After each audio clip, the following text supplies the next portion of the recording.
จากเพื่อนๆในป่า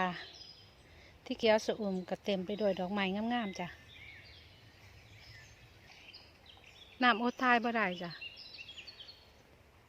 ไว้เพื่อกุ้นเดือสะเต็มอยู่ใกล้ๆคอกหมาจ้ะอยู่ใกล้ๆฟาร์มภาษาบาลน้ำก็เอิญคอกหมาเนาะบางคำน้ำก็ลืมด้วยจ้ะเด้อบ่ต้องถือซ่าเดี๋ยวน้ำจะไปทายนะหมายเบิ่งจักหน่อยจ้ะน้ำเข้าไปไกลบ่ได้จ้ะเพิ่นอ้อมหัวไว้ตามจริงหลายอยู่เด้ค่ะมื้อนี้เขาเจ้าพากันนั่นไปขี่น่ะนะค่ะไปแลนไปหยังจ้าวัดดีจ้ะเพื่อนๆ อันนี้เป็นงานอาร์ตน่ากลัวนิดนึงจ้ะเบื้องหลังฝนตกน้ำก็เลยส่วนแฟนออกมายางจ้ะน้ำแนมมาเห็นเห็ดจ้ะน้ำก็เลยยางลงมาเบิ่ง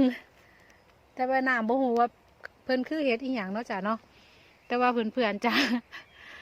อันโตถาดนะหลายพุ่นทายอัน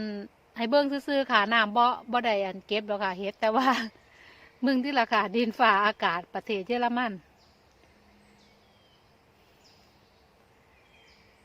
น้ำว่าเป็นเห็ดอิโนกินะคะแต่น้ำบ่เก็บหรอกจ้ะ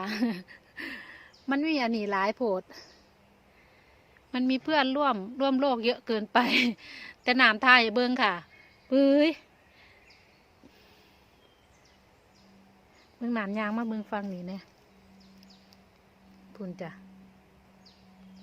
เอ้ยเพื่อนคือสิเอิญกันมาอยู่จ้ะ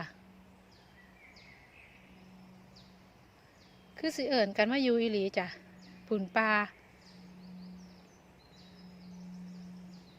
อุดมสมบูรณ์อีหลีจ้ะ